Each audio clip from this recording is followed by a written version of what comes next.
जय हिंद दोस्तों, स्वागत है आप सभी का आज एक नए वीडियो में। आज हम लोग बात करेंगे national power corporation India limited के द्वारा निकाले गए कुल 325 पदों के बारे में।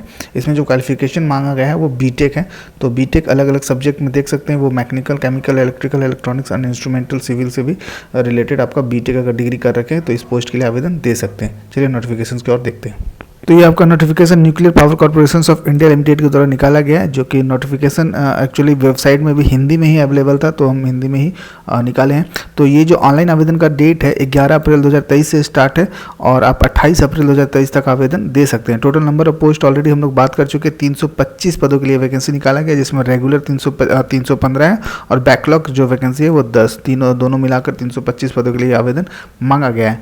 ऑनलाइन एप्लीकेशन डालने के लिए जो है आप ये npcil-career.go.in पे वेबसाइट पे जाना होगा और यहाँ पे जाकर आप आवेदन दे सकते हैं। चलिए आगे देखते हैं डिटेल्स में, ये इसका क्वालिफिकेशन वगैरह क्या रखा गया है और एग्जामिनेशन फी वगैरह क्या होगा, सिलेबस क्या है। तो विषयवार आप इसका वैकेंसी देख सकते हैं। विषयवार जैसे मैकेनिकल का अगर देखेंगे तो मैकेनिकल में टोटल जो है नंबर ऑफ पोस्ट 123 है, जिसमें जनरल, ईडब्ल्यूएस, अनुसूचित जाति और अनुसूचित जनजाति यानी SC ST के लिए अलग अलग पदों के लिए यहाँ पे वैकेंसी है। इसके अलावा केमिकल है, इलेक्ट्रिकल है, इलेक्ट्रॉनिक्स है, इंस्ट्रूमेंटल और सिविल से भी वैकेंसी निकाला गया है। सिविल से देखेंगे तो सिविल से टोटल नंबर ऑफ पोस्ट जो है 45 है और इस तरह से टोटल 325 पदों के लिए आवेदन मांगा गया है। इंपॉर्टेंट डेट में देखेंगे तो ये ऑलरेडी हम लोग देख चुके थे, 11 अप्रैल से वैकेंसी 11 अप्रैल से ऑनलाइन आवेदन स्टार्ट होगा, 28 अप्रैल तक आप आवेदन दे सकते हैं और परीक्षा शुल्क का जो भुगतान है वो आपका 28 अप्रैल 2023 तक करना होगा। जिसमें परीक्षा शुल्क जो रखा गया है वो जनरल और ओबीसी कैंडिडेट के लिए, जनरल, ओबीसी और ईडब्ल्यूएस कैंडिडेट के लिए 500 रुपीज़ रखा गया है। वहीं पर वुमेंस कैंडिडेट हो गया और SC ST और एक्स सर्विसमैन के लिए कोई भी एग्जामिनेशन फी नहीं लिया जा रहा है। एग्जामिनेशन फी नील रखा गया है वुमेंस कैंडिडेट और SC ST और एक्स सर्विसमैन कैंडिडेट के लिए। एजुकेशनल क्वालिफिकेशन को अगर देखेंगे तो जिस भी विषय में आप पोस्ट के लिए आवेदन दे रहे हैं, जैसे अगर मैकेनिकल से आवेदन दे रहे हैं तो मैकेनिकल में आपका बीटेक होना चाहिए, केमिकल से दे रहे हैं तो केमिकल में बीटेक होना चाहिए, इलेक्ट्रॉनिक्स अगर दे रहे हैं तो इलेक्ट्रॉनिक्स में बहुत सारा आता है, जैसे आपका इलेक्ट्रॉनिक एंड कम्युनिकेशन हो गया, इलेक्ट्रॉनिक एंड टेली कम्युनिकेशन हो गया, या फिर इलेक्ट्रॉनिक एंड कंट्रोल हो गया। किसी में भी अगर आप बीटेक कर रखें तो इस पोस्ट के लिए, इलेक्ट्रॉनिक्स पोस्ट के लिए आवेदन दे सकते हैं। इसके अलावा सिविल में है तो सिविल से बीटेक चाहिए। अपर एज लिमिट को अगर देखेंगे तो आयु का जो गणना किया गया है वो 28 अप्रैल 2023 से गणना किया गया है और जो अपर एज लिमिट है वो 26 साल रखा गया है, यानी कि 18 से 26 साल के बीच के कैंडिडेट ही, जनरल कैंडिडेट ही आवेदन दे सकते हैं। और इसमें जो छूट दिया गया है वो ओबीसी को 3 साल और SC ST कैंडिडेट को 5 साल का छूट जो हर एक फॉर्म में दिया जाता है वो इसमें भी दिया जा रहा है। 3 साल ओबीसी के लिए और SC ST कैंडिडेट के लिए 5 साल। इसके अलावा जो फिजिकल हैंडीकैप्ड हैं उनके लिए 10 साल का अतिरिक्त छूट आयु में दिया जा रहा है। पोस्टिंग को अगर देखेंगे तो 1 साल का आपका ट्रेनिंग फेज होगा। ट्रेनिंग फेज में स्टाइपेंड के तौर पे कुछ पेमेंट है, जिसमें आप देख सकते हैं छात्रवृत्ति के तौर पे 55,000 रुपये एक मुश्त दिया जाएगा, मासिक छात्रवृत्ति। और इसके अलावा जो है पुस्तक भत्ता जो है 18,000 रुपये अलग से दिया जाएगा। इसका लेवल जो है 10th लेवल का पे मैट्रिक्स बनेगा, जो कि एक बहुत ही बड़ा सैलरी आफ्टर ज्वाइनिंग होगा।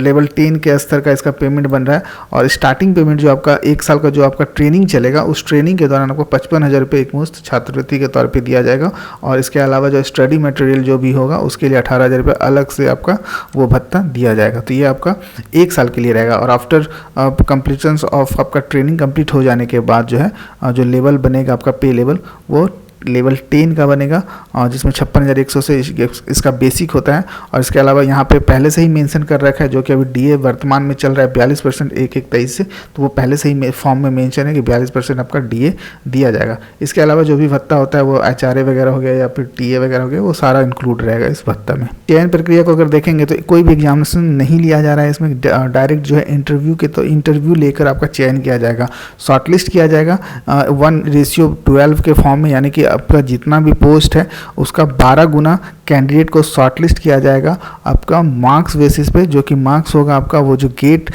इसमें गेट का मार्क्स मस्ट मांगा गया है, यानी कि गेट अगर क्वालिफाई है तभी आप इस फॉर्म को फिलअप कर सकते हैं। और गेट जो आपका मार्क्स मांगा जा रहा है वो 2021, 2022 और 2023 का ही गेट क्वालिफाइंग मार्क्स मांगा जा रहा है। इससे पहले का गेट क्वालिफाई अगर कर रखे हैं तो इसमें आपका वैलिड नहीं दिया जाएगा।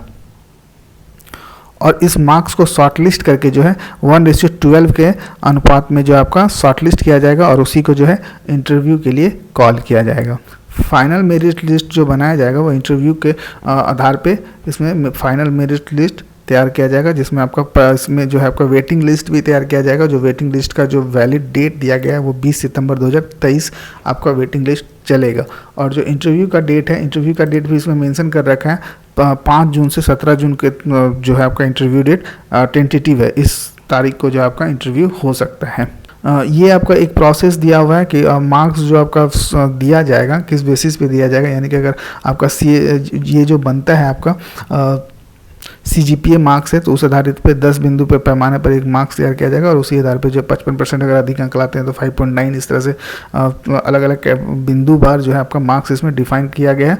और इसके अलावा जो गेट का मार्क्स है वो सभी दोनों मार्क्स को मिलाकर शॉर्टलिस्ट किया जाएगा और जो टॉप 12 होंगे, यानी कि एक पोस्ट के लिए जो 12 व्यक्ति होंगे उनको इंटरव्यू के लिए कॉल किया जाएगा। ऑफिशियल वेबसाइट ऑलरेडी हम लोगों ने देख चुका है, ये npci.career.co.in पे जाकर 11 अप्रैल से आवेदन देना होगा और 28 अप्रैल तक लास्ट डेट इसका है।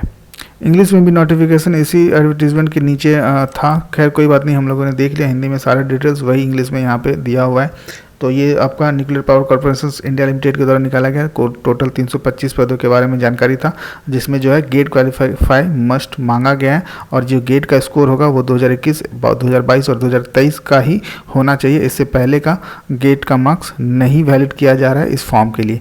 चलिए फिर मिलते हैं नेक्स्ट वीडियो में एक नए वैकेंसी के साथ, तब तक के लिए जय हिंद।